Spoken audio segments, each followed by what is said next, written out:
Keeping up with our program, I'm really happy. I've been waiting for this day for a long time. I talked to our keynote speaker, Alissa Drescher, earlier, like 2 minutes ago, and I asked her if she wanted me to read her bio, and she said no, because you guys have already read it. So if you've not read the bio that's in the program, read it really quickly while I'm talking. I am very thrilled to have this speaker today. Allie's been with us a little over a year, and I remember in the process, Alive's process of hiring a grief center director, they had these lofty expectations of what they wanted the grief center director to be. They wanted the director to be part Lee Majors, and part Aquaman, and part Oprah, part Freud, and part whoever your favorite deity is. And we ended up with somebody pretty close. And so, you know. And so over the past year or so, Allie and I have gotten to work together on some different projects and gotten to work even closer with our grief team. Got a lot of exciting things going on with new programs, which you'll see on our collateral table in there, and then also in your program here. But even more so that this being our 10th year, being a program that was created in my office, for me basically working in my position was a granted position and trying to make sure that I could have a job the next year. So I was like, what can I do to look really good to have a job? And so now 10 years later, and we're here with one of our very own. Had a lot of big name speakers from everywhere, but I think, if you promote the program right, and you have the right people in place to put things together, I could sit up here and be the keynote. You guys probably wouldn't be happy, you probably wouldn't come back. But I think everything came together at the right moment in time to bring us all here together 10 years later with Alissa Drescher. And so now I'm going to turn the floor over and give it to her. Thank you.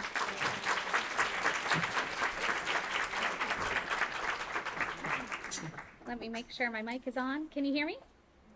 It is on. It might just need to be turned up a little bit. Wonderful. I am so thrilled to be with you today. Keith said a lot of nice things about me, so we can only go down from here, right?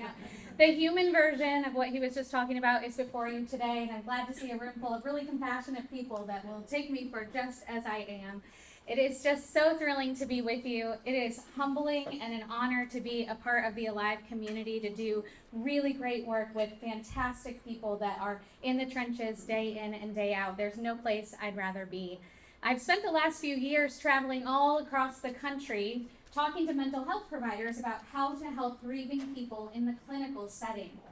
I have been to over 120 cities during that time period. If you think about it, that's a lot of trips in and out of the airport, good old BNA. I know that carpet pattern very well, for sure.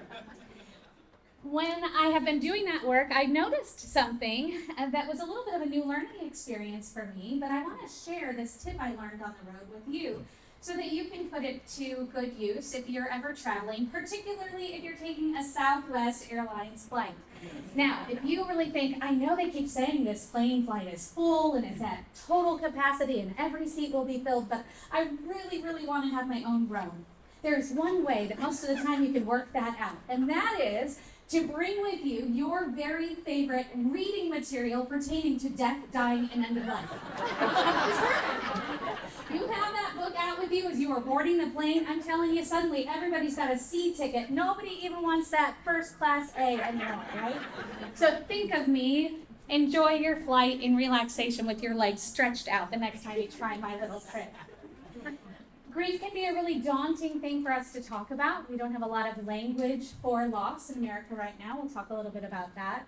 But so much so that something happened to me just a few days ago that really drove that point home. And that is that when I knew that I was going to be the keynote speaker today, I wanted to be able to break the ice with you a little bit and maybe have something fun to talk about. So I contacted a comedian friend of mine who works for a late night talk show in New York City. He can write a joke about anything. So I said to him, hey, I've got this speech coming up. I wondered if you could help me break the ice with my audience. And he said, sure, well, what kind of event is it? And I said, it's a symposium on end-of-life issues. And he said, well, what are you speaking on? And I said, grief. So what have you got for me? Any jokes? And he paused for a second on the phone and he said, absolutely not. I mean, what could be funny about that, right? He could not come up with one single thing in that moment. Now, it might cause you to pause and wonder who you're seated in this room with. who is it among us that would sign up for a symposium like this, right? So look to your right, look to your left, go ahead, audience participation time. Question their sanity for just a moment. I mean, maybe it's just that Keith is a really great salesman, right? So let's give Keith a rowdy round of applause.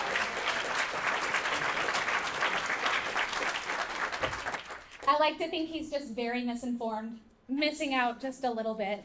And you are the most educated, thinking people in Nashville that would brave the weather today and come out to broach this topic and all the things that have been discussed in our fabulous breakouts this morning. I know that you've already learned a lot, as have I. So we are going to pick up from there, and I'll share a few things for you about my experience as a grieving person, and we'll talk a little bit about how we might reframe loss in the midst of great hardship. So sometimes when we encounter a loss, we think that our relationship with grief is starting at that point. Maybe when we've come to a place as a child or adult where something terrific or terrible happens to us, that we have an epiphany about how we might relate to it.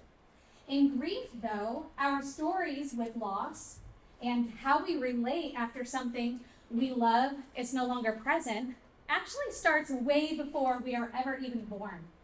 Our relationship to grief is rooted in our family of origin, our cultures, our traditions, our faith orientations, as we heard in the panel today, where we grew up across the globe, what's perceived as a social norm after a person we care about dies,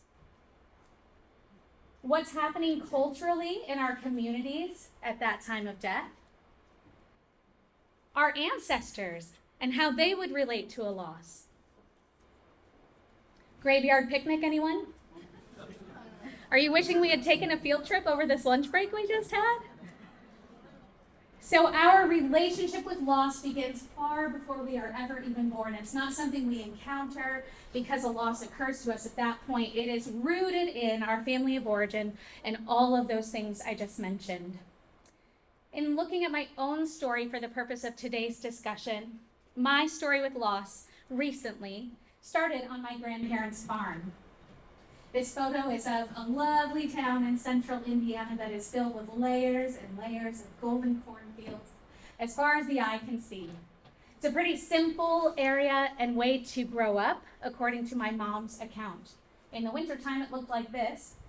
Could be our winter this year, right? No, never know these days in Tennessee for sure. But my mother grew up in this farmhouse a little bit separated from the hustle and bustle of town and community and other children. She and her family spent a lot of time together, as you can imagine. If you look at that photo, it might create this impression that it was kind of a Norman Rockwell-esque environment. And so much so that in 1952, Life magazine came to my grandparents' farm and did a photo shoot on agriculture in America. My grandfather actually won Farmer of the Year in Indiana, of all things. Very proud. This is a photo from that photo shoot, the day that Life magazine came to the farm. That's my mom and my grandfather in that picture. Now it's birthing day, which my mother would say was her favorite day on the farm because she would get to name all the little piggies after they were born. Of course, it was her first encounter with grief and loss as those pigs grew up and were sent on their way or found in her family's freezer. So we know that several years ago, and more so in America, it was very prominent that we learn about death and loss because we grew up in an agricultural society. Not so much anymore. My mom used to tell me about how they drove to the big city of Indianapolis to fetch that red beret she's wearing in that photo. I love that hat. I wish she still had it today. Or maybe this one. Here's my mom as the drum majorette in her marching band. That'd be a little bit too big to carry around with me as a visual aid, wouldn't it? But again, you get an impression that things are pretty simple in her life. See, there is a myth about childhood that it's a period of time in which nothing bad happens. It's a kingdom of happiness, if you will. And those of you in the room are experts in your fields, and you know that this is not the case for the majority of people that we know. And it was no different from my mother. Because just about the time this photograph was taken, my grandmother was diagnosed with cancer, and she spent several years dying in our family farmhouse that I showed you earlier. She died before my mother graduated from high school. And as many of you can relate to, unfortunately, it really shaped and impacted her as a person to encounter such a significant loss that early on. So when it came time for my mother to be a parent, it shifted how she wanted to parent my brother and I. So this is where I grew up. Not necessarily those cornfields of Indiana, but equally beautiful in my opinion. This is the Indiana Dunes National Lakeshore, right on the tip of Lake Michigan. So it was my one bragging right as a child when I went to my friend's house and they said, let's go in the backyard and play in my sandbox. And I would see a plastic square filled with sand in the back. I would say, oh, wait till you come to mine. I'm sure it drove my friends crazy that I did that. But just behind my house, there was this beautiful sand dune. And once you had the energy to walk far enough, you could get to the lake on the other side. It was a pretty special way to grow up. On a really clear day, you could see the Chicago city skyline on the other side of the lake. And I would stand there dramatically thinking, someday I'll make it to the big city. It was pretty fabulous in my own mind, for sure. It was just my brother and I. Here we are in our family's living room, soaking up the last few days of the summer. In this photo, he is 5 and I am 3, and we are playing games and having fun just before he's about to go off to kindergarten. Now, he was really excited to go to kindergarten. I, on the other hand, thought, why would you want to go to school when you can stay home and play with me all day? I mean, what would be better than that, right? But he was very excited to go. Now remember, I told you that my grandmother's death really impacted my mother and shaped how she parented us. One thing that was important to her when we were little is that she had plenty of photos of important days in our lives. So that continued on in our life together for my brother and I. Now behind us in this photo, you can see a black banister. That's our family's stairway. And if the photo continued just off to the right, you would see a nook behind those stairs. It's the place I used to go when I was scared. A little cubby, my safe zone. Typically because of a weather event or maybe raccoons rumbling around in our trash cans outside at the beach. But on my brother's first day of kindergarten, I spent the day in that nook by the stairs because something seemed really wrong with my mom. And she wasn't feeling well. And at 3 years old, I could figure that much out, but not a lot else. As the day progressed, her condition worsened, and I was waiting for my brother to get home from his first day of kindergarten. At that time, it was half-day school, so halfway through the day, he headed home. Now again, it was important to my mother to catch those moments on film if she could. So even though she wasn't feeling well, on that day, she got herself up off the sofa, went down the stairs to meet my brother as he got off the bus, and she took this picture. There he is, and kind of waddling out to greet him. And by the time she got herself back upstairs to the living room sofa, I knew that things were not how they should be. She asked my brother to call the operator, no 911 at that time. Tell me someone can relate in the room. Thank you, I appreciate that.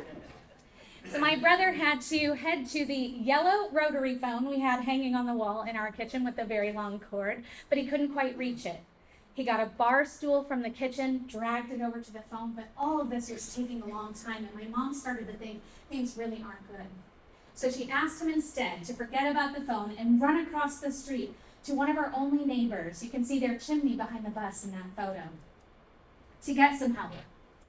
So my brother went outside, and a minute later he came back in and he was weeping, and she said, "What's wrong?" And he said, "I'm not allowed to cross the street." Oh, you say, oh, I say, oh, come on. My perfect older brother, even in the midst of a crisis, is setting that bar so high, I'm telling you, I have never lived up to it to this day. Oh, he got so much praise for that. At any rate, my mom told him that it was okay in this instant, and he did get help. And to be respectful of the short hour that we have together today, I will jump forward and tell you that by the time the paramedics did arrive out at our house from town, they presumed that my mother was dead. She was actually revived and saved on her way to the hospital. It makes me have a little bit easier time telling you this story today. She had a very significant health concern and a situation we were completely unaware of. Now, as you would imagine, at 3 years old, in the nook behind the stairs, I observed all of the hustle and bustle, and overhearing things like, "I think she's gone," or "too late." When she left the house that day, I really didn't know how that story was going to end. And I feel so fortunate to tell you that she is still living today.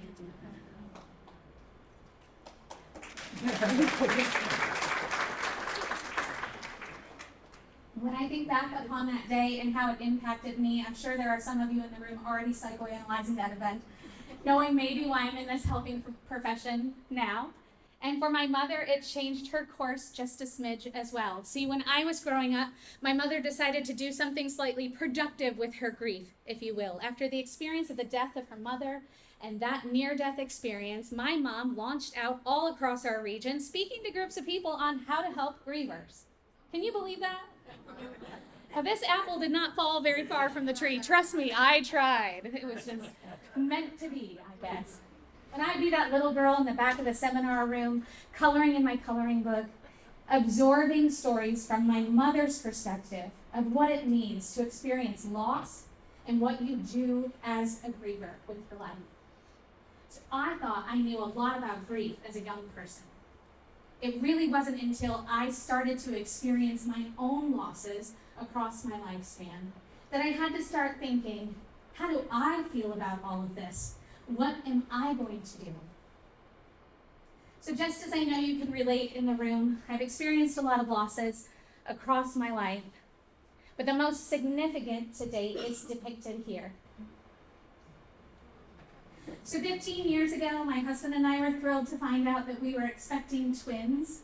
He had suspected all along. I kept telling him there's no way that's possible. So there was a lot of glee in the room when he was right about that, as you can imagine.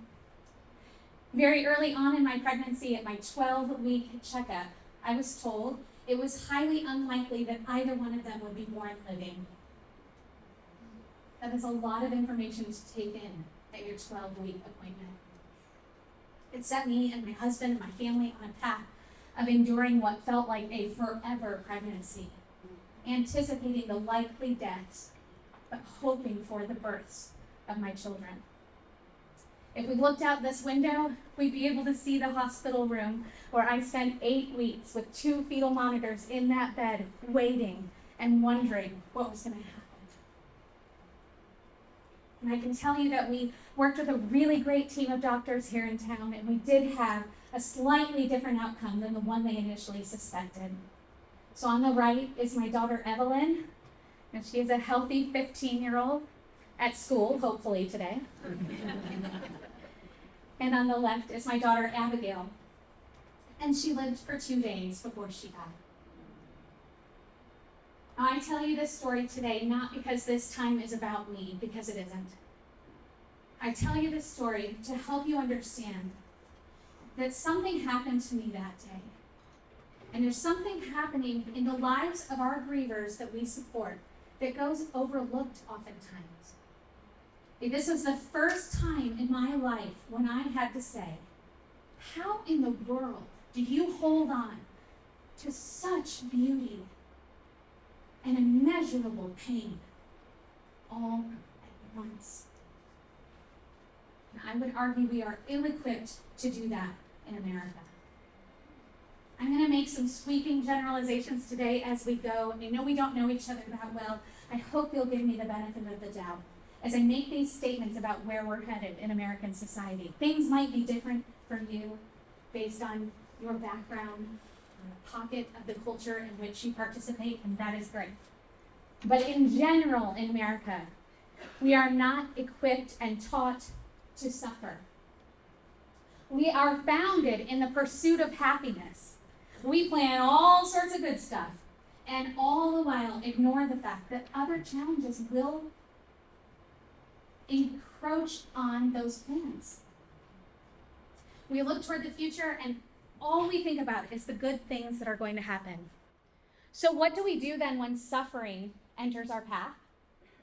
Well, typically, we want to get rid of it as quickly as possible, right? I get to stand alongside this wonderful team of grief counselors at Alive. The majority of the time, the people that they receive at the Grief Center are struggling with this situation. See, a loss has occurred, and it's extremely painful, but life continues. Somehow the world keeps turning. And how in the world do they integrate themselves into that? See, their story might not look exactly like mine, but the pain is the same. You have the hurt of the loss and the continuation of life all at once. Someone once said, if we knew how to suffer, we would actually suffer less. And I think that is so true. And generally speaking, here in America, we will put all sorts of labels on suffering and hurt, prescribe medication for suffering and hurt. And we are on a mission to label this pain as grief, to acknowledge it, and help integrate it into people's lives instead of trying to take it away. So we'll take a brief step back and look at American culture as it relates to loss. And this is going to be a really quick walk through the last recent history in the United States, so bear with me. Traditionally speaking in America, people died at home and our loved ones were part of the caretaking process, maybe the burial process. We were fully engaged in that experience. Now, right around the time of the Civil War, things began to shift. Couple that with the transportation era that came next, we started to be able to be removed from the grief experience and partnering with people as they are dying. There are, of course, other reasons for that as well that played into how things changed in our society. But what it brings us to is Starbucks. Right? Why shouldn't it? What I really mean is that we have resulted in becoming a really fast fix, drive through society. Can you see we are so busy we can't even spell the word through? And what is going on here? I'm a little bit concerned. But we are so busy in our lives that we are also busy with our grief, or too busy to acknowledge it. And we are encountering a society that says, get yourself back together, friend. It's time to go to work. And this is an impossible situation that our grievers are in when they are dealing with trying to hold on to tough stuff and the positive all at once. I love this quote. It says, Americans want the good without bad, life without death, pleasure without pain, light without dark. It just doesn't exist. So couple that with the fact that in America, typically we view death as the enemy. It is this creature coming in to kill and destroy. It is the worst thing that could happen. When we view grief as the enemy, when we view death as the enemy, we typically view grief as the enemy as well. So I'd like to suggest to you that maybe we could become friends with our grief. Sound a little bold? How about a frenemy? How about that awkward neighbor that you have down the street that just always comes to the door at the very wrong time and they keep knocking and knocking till you answer? Anybody have one of those? Don't raise your hand. They're filming today. You wouldn't want them to know. This annoying neighbor will keep coming back. They peek in the windows. They say, I see you're in there, and you're hiding away. That is grief. It can be a bit of a pest. If we view it as the enemy, it can be worse than that. My suggestion is, how about we get to know it a little bit so that it isn't so scary? Anybody recognize this television show's set? What is it? It is. Let's do some snaps. Ready? It is the Addams Family. So it looks a little different in color, doesn't it? Consistent with the times, a lot of pink in that room. I include it today because I want to suggest to you that if we would just take grief out of the shadows a little bit, as you all are working toward, and evidenced by being here today, let's talk about death, let's have a new conversation, then maybe it's not so scary after all. So that leads us to looking at kind of the evolving views of grief and how we've viewed it in America a few years back, but also today. So in the Victorian era, you already know this, they were very good mourners. They wore it very proudly.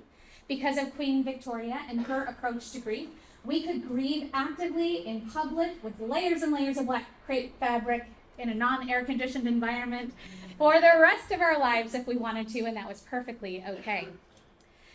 They pictured the fact that grief was kind of like having a broken heart, and to have loved and to have lost in that era was like a badge of honor. It was something that people were working toward. But that view quickly shifted with a more psychodynamic view that the way to navigate the grief experience was to basically let go of grief. We turn now to our father, as we do in all things psychology related. Freud wrote Mourning and Melancholia, and it was first introduced to the public in 1917. It was the most widely read book of its time, which makes me think, did no other books come out that year? That would never happen today. Who would read that? But in that book, he proposed that the way to navigate grief successfully was to sever ties with the deceased and move on. Now, because it was so widely read, people started to adapt that viewpoint, and things coupled with the fact that we had the transportation era and we were moving away from home, it helped us move away from grief even more. And now things changed for Freud. When his daughter Sophie died, he wrote this in a letter to a friend after her death. It says, although we know that after such a loss, the acute state of mourning will subside, we also know that we shall remain inconsolable and will never find a substitute.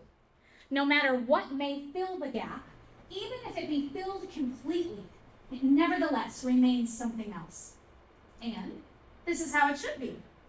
It's the only way to perpetuate the love that we do not want to relinquish. Quite a turnaround, isn't it? I don't blame him. We all learn as we go through life. The trouble is that everybody read Mourning and Melancholia, and one person received this letter. So you wonder, well, why aren't we a society that says move on from grief? There you have it. So things have continued to shift and change in how we relate to loss. I imagine that everyone in the room is fully aware of Elizabeth Kubler-Ross's work and what we know as the 5 stages of grief. I won't get on too much of a soapbox about this for the sake of our time today. It's important for us to acknowledge the really great work that she did and how it contributes to the hospice and end-of-life field. It is also important for us to remember that Elizabeth Kubler-Ross and her colleagues were talking to dying people in active stages of dying.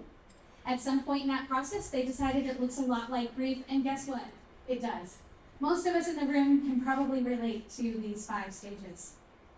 Now, things started to change, though, in how we relate to the 5 stages, because who likes organization? I sure do. And isn't this a simple and organized way to view the grief experience, which is otherwise feels very chaotic, doesn't it? Now, even before she died, Elizabeth knew that things were going a little bit wonky on this. I met a gal who had her over at her parents' family's home in Lubbock, Texas, of all things, a few years before she died. She was young at that dinner, but can remember Elizabeth saying, I'm a little worried about where this is headed. See, because most Americans have decided that this means grief is linear with an end. And we know, if we've ever experienced a loss, our experience might look a little bit different than that, even if it contains these 5 stages. Now, I want you to know, if you're talking to somebody and they say, oh, I feel so much better. I know I'm in anger and I've just got a few stages to go. By all means, go with them on that journey. Let them use that framework. We are all about however people are helped is the right thing for them. So it's okay. You don't have to educate them a different way if they can see themselves there. You may, though, decide to remind them that their 5 stages might become 125 at some point, right? And that things are going to change and they'll move in and out of them. So they're not thinking about it as linear with that end point. Here's the truth. At the most obvious level, scientific studies have failed to support any discernible sequence of emotional phases or adaptation to loss, or to identify a clear end point to grieving that would designate a state of recovery. It's important information for you to have in your back pocket as you talk about grief with people. So you might be thinking, well, how in the world do we talk about it? Well, I love this quote. It says, "Grief is the form love takes when someone we love dies." It's a little limited, though, because grief can stem from any relationship or experience, not necessarily a loving one, so beware of that. But you might encounter a griever that says, "I'm not doing this grief thing. It is too painful, too intense, too terrible. Get it out of here." If we can, again, help them see grief isn't the enemy, grief is the continuation of the relationship with that person and the perpetuation of that love that they do not want to relinquish, they might be more likely to become frenemies with their grief. At Alive Grief Center, we use something called the dual process model of coping often. It describes a healthy grief as movement between a loss orientation and a restoration orientation.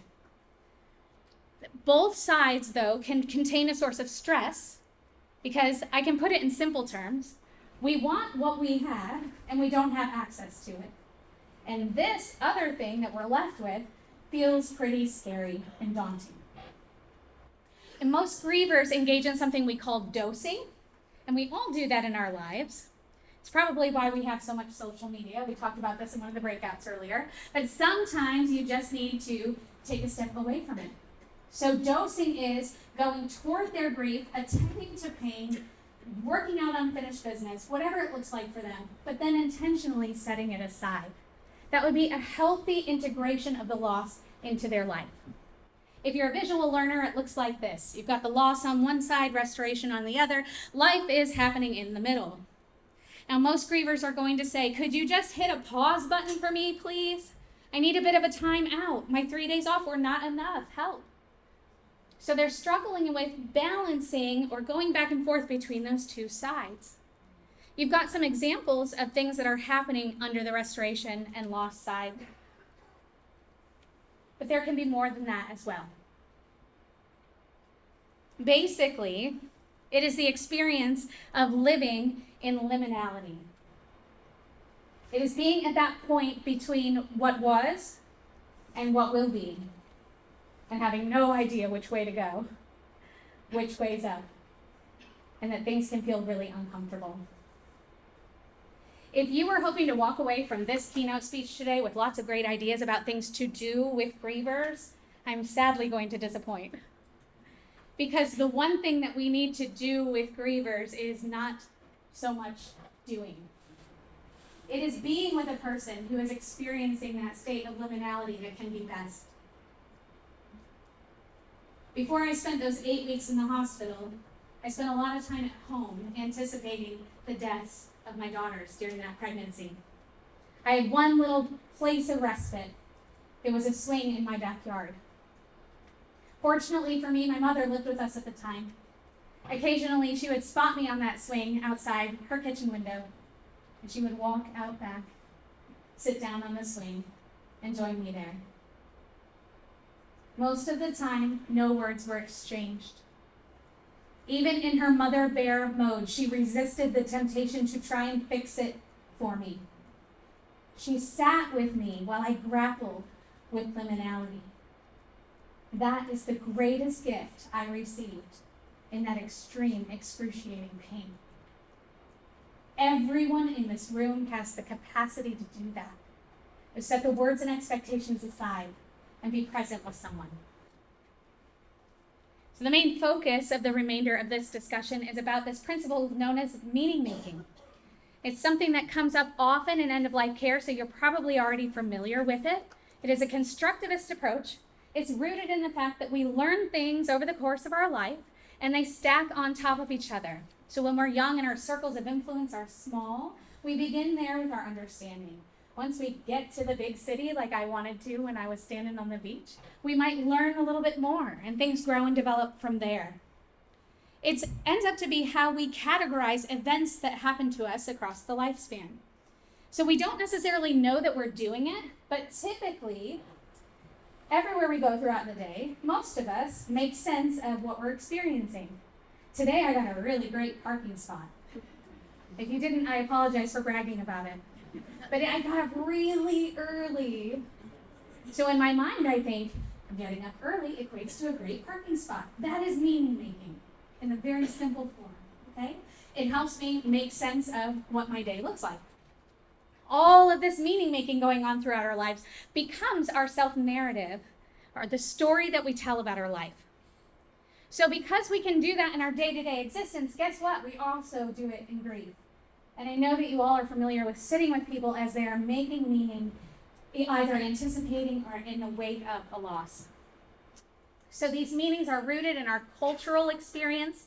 They happen individually and in our relationships. So we do that all the time.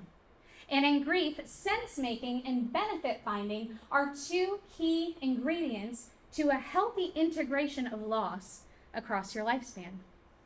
Now, deep meaning-making typically occurs in more sudden and traumatic losses. The reason for that is clear. It's really hard to make sense of unexplainable circumstances. So we have to work really hard in our minds to find some meaning in that. It is a developmental experience. So every time we hit a new milestone as we're growing up, our perspective changes and can grow. And it is long-lasting.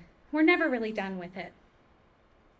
In this photo, you can see my daughter Evelyn from that pregnancy that I've been talking about on the left. She's 8 years old when this photo was taken. Totally against doctor recommendations, 12 months later, I had Lily, that little wonder in red. Now, what I didn't realize at the time was maybe that wasn't the best idea, not because of even my health, but because everywhere we went, these girls looked a lot alike. See, Evie was born 6 weeks early and was very small because she was a multiple. Lily was born a week early and was 10 pounds. I've had very adventurous pregnancies, to say the least. So they evened out really quickly. When they were little bitty kids and we would go to the store, people would say, "Oh, how nice, are they twins?" To this broken-hearted mother, I had no idea how to navigate that. And that is the moment I realized maybe you do want to listen to your medical professionals. They might just know what they're talking about. But I had to navigate that often. On the day this photo was taken, we were going to a specialist for Evie for a health concern. It was our first time at this practice, so the nurse took us all through the questions they need to ask, and we're keying information into their laptop. But I noticed she kept looking over in the exam room because Lily was with us, and the girls were playing in the corner. And she would look up periodically, and then finally I thought, I know what's coming. I best get prepared. She looked over at me and said, "Now, are they twins?" So I, with a smile on my face, trying to diffuse this very awkward information for the receiver, say, "No, actually, they are not twins, but Evie is a twin. Her sister died 2 days after they were born." Now, I needed to do that because it was a medical appointment, and her birth history might play into the scenario there. But I typically said that often. It didn't even faze me at all, until over in the corner I looked, and I can see Evelyn weeping. Now, I feel like a terrible mother, and guess what? That nurse thought I was pretty terrible, too. I thought she was going to leave the room and call Child Protective Services on me. Like, how could I be so cruel to say that kind of thing right in front of my daughter? When she left, I went to Evie, helped her relax her body a little bit, and I said, "I'm so sorry. What was it that I said that upset you?" And she, at 8 years old, who has always known about her sister, looked at me and said, "Well, Mom, I know she died, but it's just dawning on me. She's dead." What a perfect example of sense-making, meaning-making across the lifespan. As she continued to mature, she thought it's one thing to die and a whole other thing to be dead. So we do this often, and we need to receive people when they're ready to. They'll come back to us across our lifespan for help if we give them a safe place to land in that. Now, the other component of meaning making that's a little bit less known is this notion of either loss assimilation or loss accommodation in grief. Loss assimilation means fitting an experience into our meaning making system. Loss accommodation is when we just can't get it to fit in, so we create a new system of understanding. So this is just my experience. It won't relate to all of you. You've had different experiences, and we acknowledge that. But for me, my meaning-making system is a very faith-oriented one. And what loss, accommodation, assimilation looked like in my life happened several years after my daughter's death. I was holding on to a lot of big why questions. Why me? Am I being punished? What is happening here? What did I do? But my biggie was, why twins at all if she was never meant to live? Couldn't I have been spared a twin pregnancy? One day, sitting outside of the local YMCA, I had a wave of grief come over me. It was so strong, it felt like day one all over again. And I realized in that moment that I kept holding on so tight to that big why, I could hardly function anymore. In the privacy of my car, nothing glamorous, I had a moment where I said to myself, okay, fine, I am done. Who am I to be mad at the God of the universe? I am giving up my big why. I put it down in that moment, and I have refused to pick it up. For me, again, this is my experience, and thank you for indulging me. In that moment of surrender, I felt a peace and a transition in my grief that I desperately needed.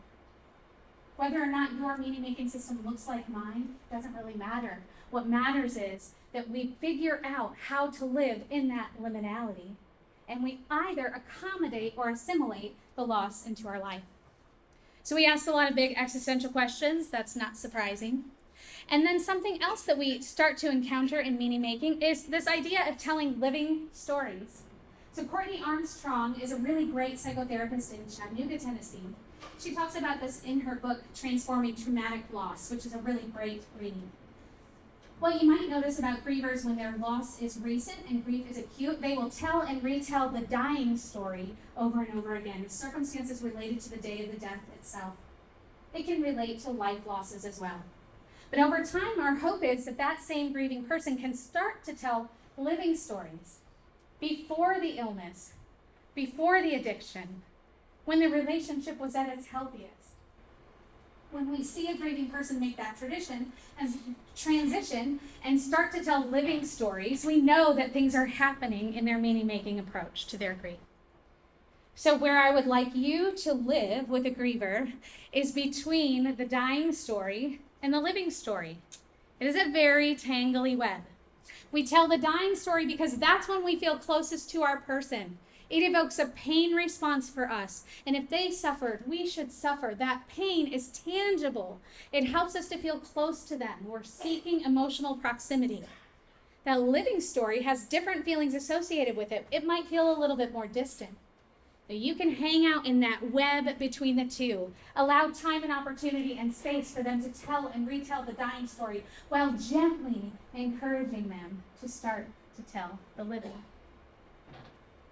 So we have the capacity to construct our own reality. This storytelling thing we do all the time. I just did it with you a few minutes ago when I started this presentation. Couldn't I have told you a much different sounding story about my daughter's death? Yeah, I really could have. But we can construct our stories that we tell. So we can also go through a period of identity reconstruction in the wake of loss. And it sounds something like this. Who am I now? Am I still a mother? What do I do? What is the rest of my life going to look like? This identity reconstruction can feel very awkward. Kind of like this sweet pup saying meow. Wearing an outfit it's probably not really appreciating. It just feels like something we're trying on and pretending to be. And then 2 years after my daughter died, we lived out of state in Texas. I met a bunch of people while we lived there. We moved 2 years after living there. And when I look back on that period of time, I think none of those people met me. They met some strange version of me where I was active in my grief and really working on making sense of things. I felt a lot like this. But this is a normal, natural response to losses, and we can encourage people when they're there, not rush them through. Viktor Frankl said, despair equals suffering without meaning. This is one of my favorite quotes. Why do we have people in our society that are struggling to such a degree they're not sure they should continue on living? Because they are in a great state of despair. And it's just my opinion, but I think it's a pretty hopeless place to be.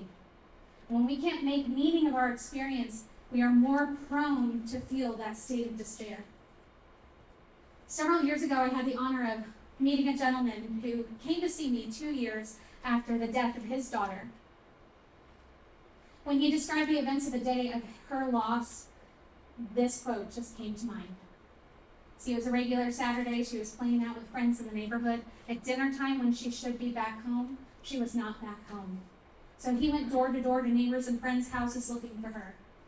And when he didn't find her, they expanded the search a little bit to include an apartment complex just outside their neighborhood. And on that day, he himself, by himself, found his daughter's remains. And she had been murdered by a neighbor. If you remember earlier, I said sense-making and benefit finding are two key ingredients to healthy integration of loss. How in the world do you make sense out of that? How could you ever have meaning in that circumstance? At one point in meeting with him for months and months, I handed him a slip of paper with this quote. He went home and came back the next week and said, "This is me. There's no meaning in this. So what do I have to live for?" A few months later, as we continued to work together, every once in a while I would just gently say to him, "I'm wondering, this is so awful. And you've been through such a hard thing. Surely there can't be anything positive that's come out of this experience for you." Most of the time he would say, "You're right. There is not one thing positive that could ever come out of this experience." We jumped months down the road. One day I started to ask him and he said, "I know what you're going to ask me today." He was waiting for it. He said, "I think I found something." Oh, friends, isn't that why we do the work that we do? To sit with people in those really raw and honest moments. It was so humbling that he was willing to say something like that to me, to even acknowledge that there might be something. It was amazing.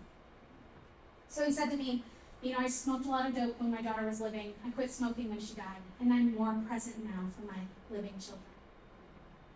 You can assess that however you want. Maybe to some it's a small thing, maybe it's a really big thing, but to him it was something to hold on to.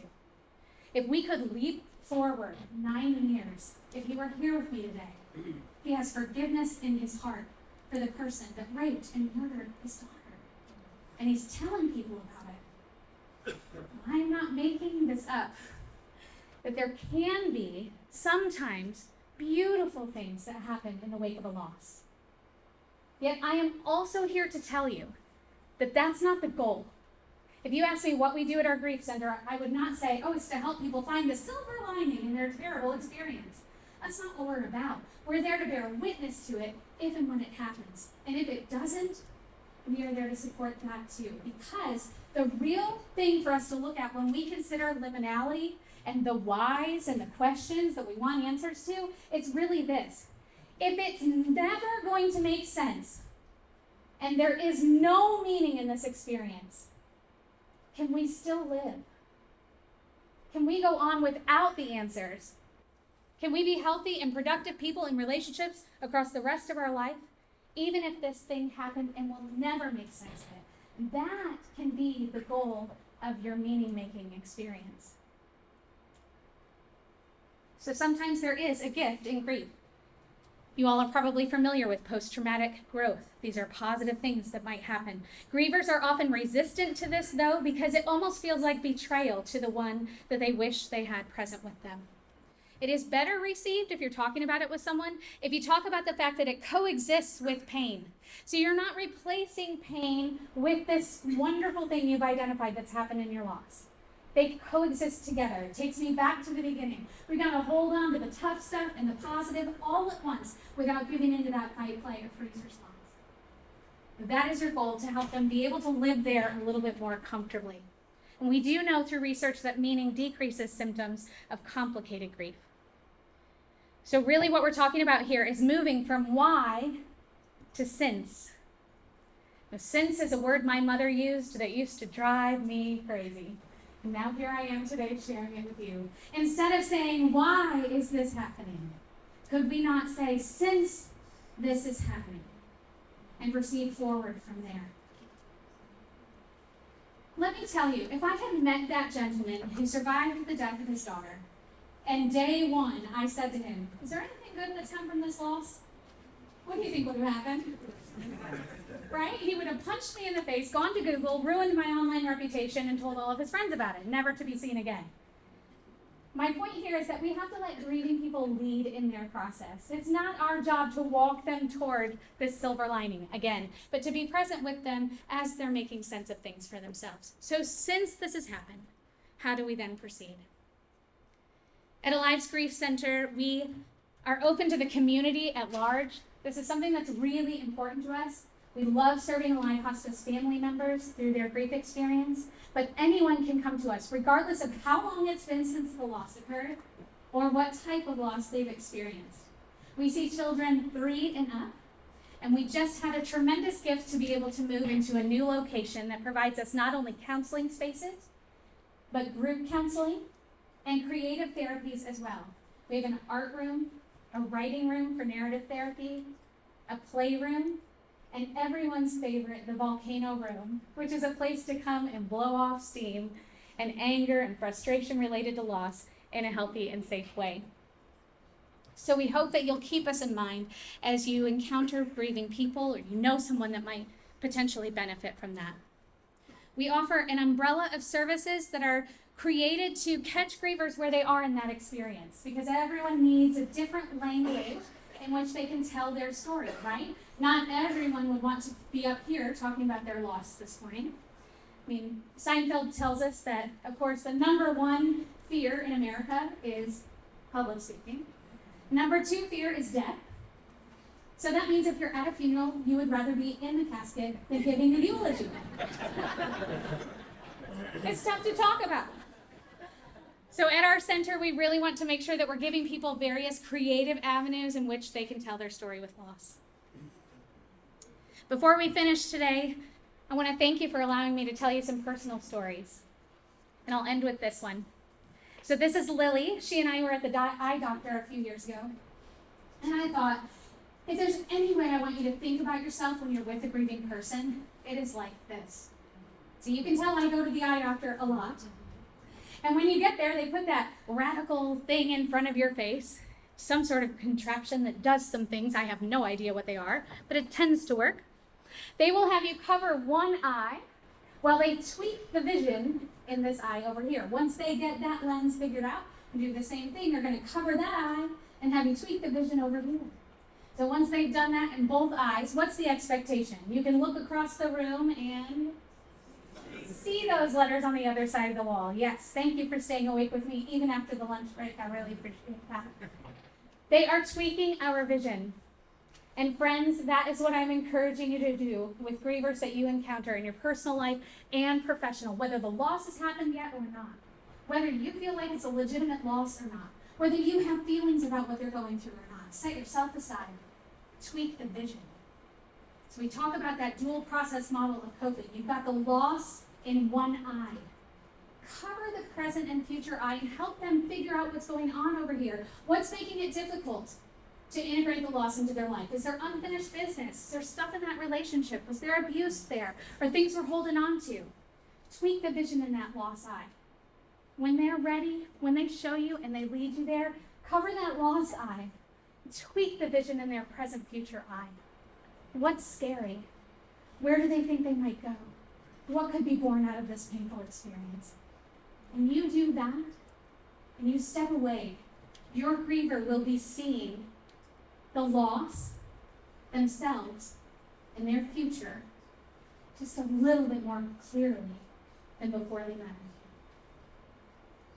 If you do that, you are serving grieving people really well.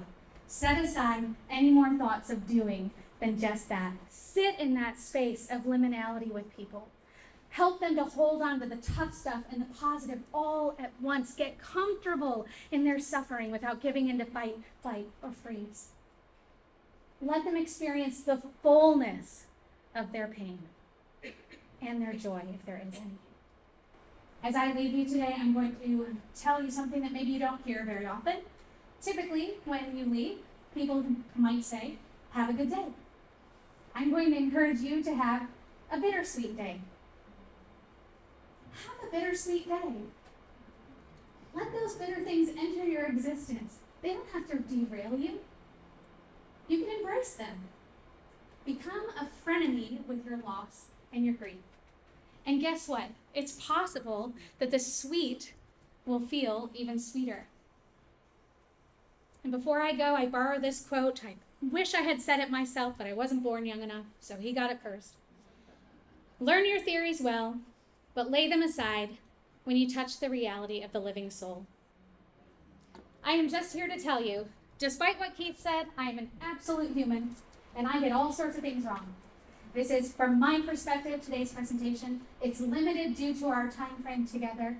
You are going to encounter people who have a completely different experience than mine in grief, and guess what?